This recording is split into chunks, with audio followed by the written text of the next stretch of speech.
दोस्तों, अहंकार एक विनाशकारी भावना है जो व्यक्ति को अंधेरे के रास्ते पर ले जाती है। यह व्यक्ति को अपनी कमियों को देखने से रोकता है और उसे यह झूठा विश्वास दिलाता है कि वह दूसरों से श्रेष्ठ है। अहंकारी व्यक्ति हमेशा दूसरों से बेहतर होने का दावा करता है और वह कभी भी अपनी गलतियों को स्वीकार नहीं करता है। यह अहंकार किसी भी व्यक्ति को दूसरों की सलाह और आलोचना अनदेखा करवाता है। वह दूसरों की राय को सुनने के लिए तैयार नहीं रहता है और वह हमेशा अपने ही हिसाब से काम करना चाहता है, जिससे वह सीखने और सुधार करने के अवसरों से वंचित रह जाता है। अहंकार व्यक्ति को अकेला कर देता है, क्योंकि कोई भी व्यक्ति अहंकारी व्यक्ति के आसपास रहना पसंद नहीं करता है। अहंकार व्यक्ति को गलत रास्ते पर ले जाता है और उसे विनाश की ओर धकेलता है। अहंकार के कई रूप हैं। यह अभिमान, घमंड और श्रेष्ठता के भाव के रूप में प्रकट हो सकता है। अहंकार व्यक्ति के जीवन में कई समस्याएं पैदा करता है। यह उसके रिश्तों को खराब करता है और उसे सफल होने से रोकता है। अहंकारी व्यक्ति अक्सर दूसरों को दुख देता है और वह खुद भी दुखी रहता है। चलिए इसे आज की बौद्ध कहानी के माध्यम से समझते हैं और यह भी जानने का प्रयास करते हैं कि आखिर इसका समाधान क्या है और अपने अहंकार को नियंत्रित करने के लिए हम क्या कर सकते हैं। बहुत समय पहले की बात है। एक छोटा सा राज्य था। उस राज्य में एक व्यापारी रहता था जो बहुत अमीर था, जिसके पास किसी चीज की कोई कमी नहीं थी। उसके पास वो सारी सुख सुविधाएं थी जो वह चाहता था। उसका एक पुत्र भी था जो अब युवा हो चुका था। उस व्यापारी के पुत्र ने अब तक अपने जीवन में कोई दुख नहीं देखा था। जो भी वह चाहता था वह व्यापारी उसे सब कुछ लाकर दे देता था, जिस कारण उसे अपने जीवन में किसी प्रकार के दुख का अनुभव अब तक नहीं किया था। उस व्यापारी के पुत्र के कई सारे मित्र भी थे। उसके पास अथाह संपत्ति थी, धन दौलत की उसके पास कोई कमी नहीं थी। लेकिन एक दिन अचानक वह व्यापारी बीमार पड़ गया और देखते ही देखते उसकी बीमारी ने उस पर पूरी तरह से पकड़ बना ली थी। वह व्यापारी अपने जीवन की आखिरी सांसें गिन रहा था। अब उस व्यापारी को यह प्रतीत होने लगा था कि वह नहीं बच पाएगा। उसका अंतिम समय आ चुका है। इसलिए उसने अपने पुत्र को अपने पास बुलाया और उससे कहा, बेटा, तुमने आज तक केवल सुख ही देखा है। तुम्हें जो कुछ चाहिए था वो मैंने सब कुछ तुम्हें लाकर दिया, इसलिए तुमने आज तक दुख का अनुभव नहीं किया।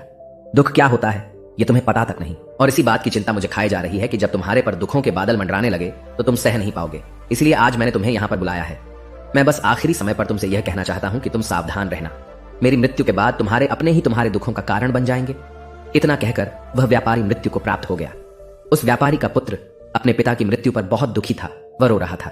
तभी उसके पास उसका एक मित्र आया और वह उसे समझाते हुए कहता है, मित्र, तुम रो क्यों रहे हो? तुम्हारा पिता ही मरा है, लेकिन तुम्हारे पास तो अब भी ये सारी धन दौलत है, ये सारी संपदा है कि सारी संपत्ति तुम्हारी ही तो है। अब तो तुम उन चीजों का भी आनंद ले सकते हो जिनका आनंद तुम अपने पिता के रहते नहीं ले पाए। अपने मित्र की यह बात सुनकर वह बड़ा प्रसन्न हुआ और उसे भी इस बात का एहसास हो चुका था कि उसके पास अथाह संपत्ति है, धन है, दौलत है, जिसकी मदद से वह अपना जीवन खुशी खुशी बिता सकता है। लेकिन इसी धन संपदा के कारण वह अब बुरी आदतों का शिकार भी हो चुका था। उसे हर प्रकार का नशा करने की आदत लग चुकी थी। जहां उसका मन करता वो वहां चला जाता। जब भी उसका मन करता वह किसी को भी अपने घर बुला लेता। फिर चाहे दिन हो या रात, जो भी उसका मन करता वह खरीद लेता, क्योंकि उसके पास संपत्ति थी। और तो और उसके पिता का सारा व्यापार भी अब उसी के हाथों में था और अब वह बहुत खुश था। वह अपने जीवन को अपनी मर्जी के हिसाब से जी रहा था। एक दिन उसके मन में ख्याल आया कि पिता ने मुझे बेवजह ही डरा दिया कि लोग मेरा फायदा उठाएंगे, मेरे दुश्मन बन जाएंगे, मेरे दुखों का कारण बन जाएंगे। लेकिन अब तो मैं और भी मजे से जी रहा हूं। मेरे सुख के दिन तो अब आए हैं। मैं आज तक जो नहीं कर पाया था वह सब करने में अब मैं सक्षम हूं। यह सब सोचकर उसकी खुशी का कोई ठिकाना नहीं था। वह बहुत खुश था।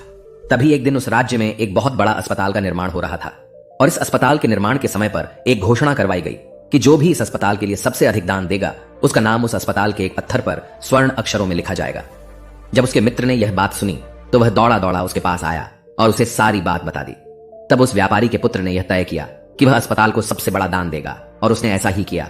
और साथ ही यह भी निश्चित हो गया कि उसका नाम उस अस्पताल के एक पत्थर पर स्वर्ण अक्षरों में लिखा जाएगा। लेकिन जब वह दान देकर वापस घर की ओर लौट रहा था तो रास्ते में उसे एक साधु मिले जो भोजन की मांग कर रहे थे।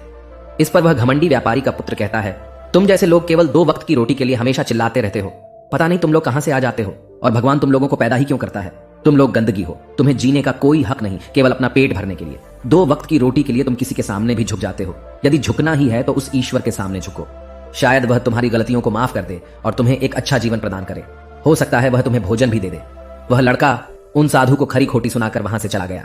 धीरे धीरे उस लड़के के पास उसके मित्रों, सहयोगियों और रिश्तेदारों की संख्या बढ़ने लगी। अब हर कोई उससे बिना पूछे कोई काम नहीं करता था। हर चीज में उसी से पूछा जाता था, जिस कारण उस लड़के को लगने लगा था कि अब मेरे बिना कोई काम नहीं हो सकता। जो भी हूं मैं ही हूं। जिस कारण उस लड़के का अहंकार अब 7वें आसमान पर था। सभी लोगों ने उसका मन जीत लिया था। सब लोग उसके विश्वास पात्र बन चुके थे। उस लड़के के पास अपार धन था, जिस कारण सब उससे जुड़े हुए थे। लेकिन यह बात उस लड़के को समझ नहीं आ रही थी। सभी लोग विश्वास के नाम पर अब उस लड़के से धन उधार लेने लगे थे और वह भी खुशी खुशी लोगों को धन उधार में दे दिया करता है। जो कोई उसे धन उधार लेने आता वह जितना मांगता वह उससे ज्यादा ही उन्हें दिया करता। क्योंकि वह सभी की नजरों में अपने आप को साबित करना चाहता था। वह अपने आप को महान दिखाना चाहता था, लेकिन धीरे धीरे उसकी बुरी आदतों के कारण अब उसका व्यापार चौपट होने लगा था। देखते ही देखते एक दिन व्यापार में उसे बहुत बड़ा घाटा हुआ। उसका पूरा व्यापार कर्ज में डूब गया। अब वह बहुत परेशान हो चुका था, बहुत चिंतित हो चुका था। उसे यह समझ नहीं आ रहा था कि आखिर ये सब क्या हुआ। मेरे पास तो कुछ समय पहले अपार धन था और आज मेरे ऊपर बहुत बड़ा कर्जा है जिसे मुझे चुकाना ही होगा। तभी उसे उधार दिया हुआ धन याद आया, जो उसने अपने मित्रों और सहयोगियों को दिया था, अपने रिश्तेदारों को दिया था। उसने सभी से वह अपना दिया हुआ कर्ज वापस मांगना शुरू किया, लेकिन किसी ने भी उसका दिया हुआ कर्ज उसे वापस नहीं दिया, बल्कि लोगों ने उसे दुत्कार कर वहां से भगा दिया।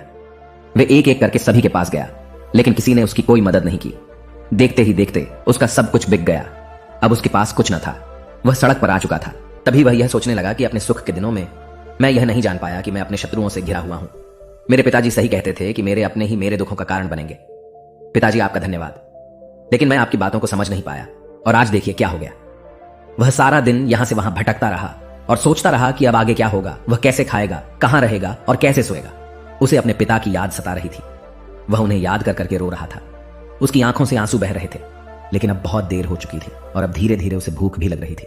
तभी उसने सोचा कि मैं उसी अस्पताल पर चलता हूं जहां पर पत्थर पर मेरा नाम स्वर्ण अक्षरों में लिखा गया है। मैं जाकर वहां पर कुछ मदद मांगता हूं। वह वहां पहुंचा और वहां के मालिक से वह कहता है, आपने मुझे पहचाना? मैं वही हूं जिसने इस अस्पताल को सबसे बड़ा दान दिया है और मेरा नाम इस अस्पताल के पत्थर पर स्वर्ण अक्षरों में लिखा गया है। हालांकि इस समय मेरी हालत कुछ खराब है और मेरे पास खाने के लिए भी कुछ नहीं है। क्या आप मुझे कुछ भोजन दे सकते हैं? मैं भूखा हूं, मुझे बहुत जोरों की भूख लगी है। मेरे अपनों ने मुझे धोखा दे दिया है। क्या आप मुझे कुछ भोजन दे सकते हैं? तभी मालिक कहता है, भिखारियों को भोजन इस अस्पताल के बाहर दिया जाता है। अस्पताल के अंदर नहीं जाओ और जाकर बाहर बैठ जाओ। और रही बात तुम्हारे नाम की, तो भिखारियों का नाम अस्पताल के पत्थर पर स्वर्ण अक्षरों में नहीं लिखा जाता। मालिक ने तुरंत ही उस लड़के का नाम अस्पताल के उस पत्थर पर से हटवा दिया और फिर एक बार घोषणा करवा दी कि अस्पताल को जो सबसे बड़ा दान देगा उसका नाम इस अस्पताल के पत्थर पर स्वर्ण अक्षरों में लिखा जाएगा। यह सब देखकर वह लड़का बड़ा हैरान था, बड़ा अचरज में था। वह मन ही मन रो रहा था और सोच रहा था कि जीवन कितना दुखदाई है। जीवन बहुत छोटा है। अब मैंने जान लिया कि पत्थर पर लिखा हुआ नाम भी मिटाया जा सकता है, और यदि पत्थर पर लिखा हुआ नाम मिटाया जा सकता है तो इस जीवन का क्या मोल? यह जीवन भी कभी भी समाप्त हो सकता है। उस लड़के को जोरों की भूख लगी थी। वह अस्पताल के बाहर जाकर एक कोने में बैठ गया। लोग आते रहे और भिखारी को कुछ न कुछ दान देते रहे, लेकिन वह लड़का, उसकी हिम्मत ही नहीं हो रही थी कि वह भीख मांग सके, और न ही वह उन भिखारियों में बैठना चाहता था। देखते ही देखते दोपहर से रात का समय हो चुका था, लेकिन अब तक उसे कुछ भी न मिला था। लेकिन उसकी भूख बढ़ती चली जा रही थी और उसे जोरों की भूख लगी थी। पहली बार उसने अपनी भूख को जाना था, अपने पेट की इस आग के बारे में जाना था, और इस भूख के कारण वह इतना परेशान हो चुका था कि उसने तय किया कि वह अस्पताल से ही कुछ चुरा लेगा और उसे खाकर अपना पेट भर लेगा। जैसे ही वह वहां से उठता है, तभी वह साधु वहां पर आ जाते हैं जिसे उस लड़के ने बहुत खरी खोटी सुनाई थी। वह साधु उस लड़के के पास आकर कहते हैं, बेटा, हम पहले भी मिल चुके हैं। वह साधु भिक्षा से वापस लौट रहे थे। उन्होंने कुछ भोजन उसे देते हुए कहा, ये लो, खा लो, तुम्हें जोरों की भूख लगी होगी। मैं तुम्हें जानता हूं, मैं समझता हूं कि हालात तुम्हें जबरदस्ती झुकाना चाहते हैं, लेकिन तुम लोगों के सामने झुकना नहीं चाहते। लेकिन अगर तुम लोगों के सामने झुकेंगे नहीं तो तुम्हें भोजन भी नहीं मिलेगा। आज तो मैंने तुम्हें भोजन दे दिया है जिससे तुम्हारी भूख मिट जाएगी, लेकिन यह भूख रोज लगेगी। यह पेट की आग कभी नहीं मिटती। इस पर वह लड़का उन साधु से कहता है, जब मेरे पास धन था, दौलत थी, संपत्ति थी, तो मेरे पीछे मेरे मित्रों की, सहयोगियों की, रिश्तेदारों की कतार लगी रहती थी। सभी लोग मेरे शुभ चिंतक थे, लेकिन मेरे ऊपर दुख आते ही वह सब पलट गए। वह सब अब मेरे शत्रु बन चुके हैं। लेकिन तुम, जिसे मैंने इतनी खरी खोटी सुनाई थी, वही मेरे दुख में मेरा सहयोगी बना है। तुम मेरे इस दुख में मेरे पहले मित्र हो, मेरे पहले रिश्तेदार हो, जिसने मुझ पर दया की है। मैं तो अपने आप को बहुत बड़ा समझता था, लेकिन देखो, इस वक्त की मार ने मुझे कहां से कहां पहुंचा दिया। आज मैं इस बात को अच्छी तरह समझ चुका हूं कि धन से बड़ा कोई मित्र नहीं। इतना कहकर उस लड़के ने भोजन किया और उसने पहली बार भोजन के सुख का आनंद उठाया। उसके हाथ कांप रहे थे। वह जल्दी जल्दी उस भोजन को समाप्त करना चाहता था, जल्दी जल्दी उसे चबा लेना चाहता था, और उसकी आंखों से झरझर आंसू भी बह रहे थे। उसे ऐसा प्रतीत हो रहा था मानो आज से पहले ऐसा लजीज भोजन उसने आज तक न किया हो। भोजन करते वक्त जो अनुभव से प्राप्त हुआ, ऐसा अनुभव उसे आज तक नहीं मिला था। तभी वह साधु से कहता है, यह कैसा सुख है, मैं इस दुख में भी इस भोजन के संतुष्टि का अनुभव कर पा रहा हूं। तभी वह साधु कहते हैं, जहां संतुष्टि होती है वहां सुख का अनुभव होता है, लेकिन सावधान, संतुष्टि बहुत खतरनाक भी होती है। जब संतुष्टि हमारी आवश्यकताओं, हमारी इच्छाओं से ऊपर उठ जाती है, तब यह दुख के दर्शन भी हमें कराती है। आज जो भोजन तुम कर रहे हो, ऐसा भोजन यदि तुम्हें पहले प्राप्त होता तो तुम इसे छूते तक नहीं, लेकिन आज इसी भोजन को करके तुम्हें संतुष्टि मिल रही है। लेकिन जब तुम्हारे पास धन था, दौलत थी, तब तुमने इससे भी अच्छा भोजन किया होगा, लेकिन तब तुम्हें संतुष्टि नहीं मिली होगी, वह सुख प्राप्त नहीं हुआ होगा जो तुम आज अनुभव कर रहे हो। लेकिन सावधान, अगर ऐसा ही भोजन तुम्हें रोज मिलता रहे तो तुम और भी अच्छे भोजन की कामना करने लगोगे, और इसी कामना की संतुष्टि के लिए तुम्हारे मन में दुख पैदा होगा। और जब तुम अपने मन की इस कामना की संतुष्टि कर दोगे तो तुम्हें सुख भी प्राप्त होगा, लेकिन यह सुख आएगा और चला जाएगा, और जब तुम्हारे जीवन में इसी प्रकार के भोजन हमेशा आते रहेंगे और जाते रहेंगे तो तुम किसी और कामना, किसी और इच्छा की ओर आगे बढ़ने लगोगे। तब तुम किसी और इच्छा की पूर्ति करना चाहोगे, तुम किसी और इच्छा की संतुष्टि करना चाहोगे, और जब वह इच्छा पूरी नहीं होगी, जब तुम्हें संतुष्टि नहीं मिलेगी, तो तुम्हें दुख होगा, तकलीफ होगी, पीड़ा होगी, और यह श्रृंखला ऐसे ही आगे बढ़ती चली जाएगी।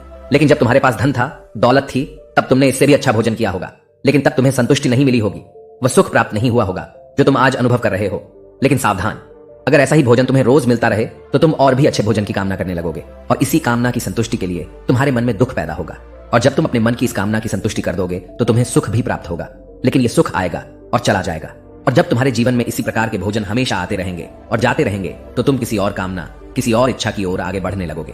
तब तुम किसी और इच्छा की पूर्ति करना चाहोगे, तुम किसी और इच्छा की संतुष्टि करना चाहोगे, और जब वह इच्छा पूरी नहीं होगी, जब तुम्हें संतुष्टि नहीं मिलेगी, तो तुम्हें दुख होगा, तकलीफ होगी, पीड़ा होगी, और यह श्रृंखला ऐसे ही आगे बढ़ती चली जाएगी।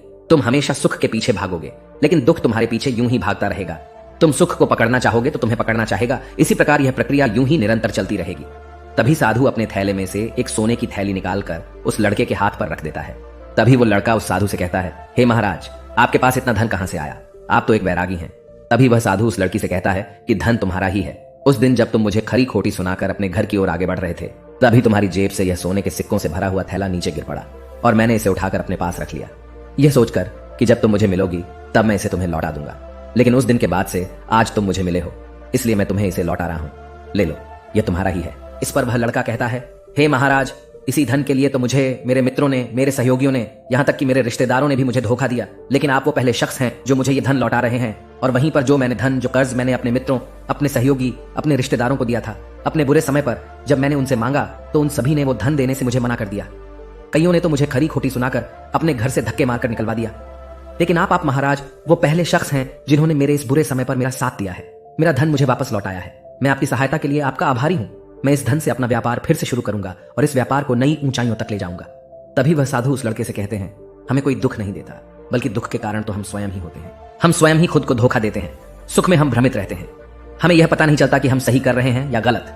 और इसी प्रकार हम एक माया जाल में फंसते चले जाते हैं, क्योंकि सुख में हम अपनी आंखें बंद करके बस उस सुख का आनंद लेते हैं और हम किसी चीज की तरफ ध्यान नहीं देना चाहते।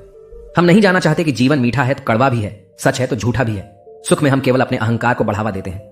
अहंकार व्यक्ति को गलत रास्ते पर ले जाता है और उसे विनाश की ओर धकेलता है, व्यक्ति को अंधा बना देता है। इसी के विपरीत अगर हम देखें तो विनम्रता एक ऐसा गुण है जो व्यक्ति को सफलता की ओर ले जाता है। यह उसे दूसरों से सीखने में मदद करता है और उसे अपनी कमियों को स्वीकार करने की शक्ति देता है। अहंकार का त्याग कर विनम्रता को अपनाना ही सफलता और खुशी का मार्ग है। विनम्रता हमें अपनी कमियों को स्वीकार करने और उनमें सुधार करने की शक्ति देती है। यह हमें दूसरों से सीखने और उनके अनुभवों से लाभ उठाने के लिए प्रेरित करता है। विनम्र व्यक्ति दूसरों का सम्मान करता है और उनके विचारों को महत्व देता है, जिससे वह एक अच्छा मित्र और सहयोगी बन जाता है, और वह कभी भी किसी को नीचा नहीं दिखाता है। इसलिए अहंकार से बचना चाहिए और अपने अंदर विनम्रता का भाव रखना चाहिए। अहंकार और विनम्रता के बीच का अंतर एक कहानी के माध्यम से समझा जा सकता है। तभी इस पर वो लड़का कहता है, आप ठीक कहते हैं। जब मेरे पास धन दौलत थी, संपत्ति थी, तब मैं अंधा हो चुका था। मैं किसी चीज पर ध्यान नहीं देता था। मैंने उसे अपने इन दोनों हाथों से लुटाया है, और आज जब वह मेरे पास नहीं है तब मुझे उसके जाने का एहसास हो रहा है। और अब जबकि मैं इन दुखों से जूझ रहा हूं, तब जाकर मेरी आंखें खुली हैं। विनम्रता हमें अपनी कमियों को स्वीकार करने और उनमें सुधार करने की शक्ति देती है। यह हमें दूसरों से सीखने और उनके अनुभवों से लाभ उठाने के लिए प्रेरित करता है। विनम्र व्यक्ति दूसरों का सम्मान करता है और उनके विचारों को महत्व देता है, जिससे वह एक अच्छा मित्र और सहयोगी बन जाता है, और वह कभी भी किसी को नीचा नहीं दिखाता है। इसलिए अहंकार से बचना चाहिए और अपने अंदर विनम्रता का भाव रखना चाहिए। अहंकार और विनम्रता के बीच का अंतर तुम्हारी कहानी के माध्यम से समझा जा सकता है। तभी इस पर वो लड़का कहता है, आप ठीक कहते हैं। जब मेरे पास धन दौलत थी, संपत्ति थी, तब मैं अंधा हो चुका था। मैं किसी चीज पर ध्यान नहीं देता था। मैंने उसे अपने इन दोनों हाथों से लुटाया है, और आज जब वह मेरे पास नहीं है तब मुझे उसके जाने का एहसास हो रहा है। और अब जबकि मैं इन दुखों से जूझ रहा हूं, तब जाकर मेरी आंखें खुली हैं। तभी मैं यह भी जान पाया कि कौन मेरे साथ है और कौन मेरे खिलाफ। और यह जो ज्ञान दुख द्वारा मुझे प्राप्त हुआ है, यह ज्ञान मैं हमेशा अपने साथ रखूंगा, अपने सुख में भी। अब से अपनी आंखें खुली रखूंगा।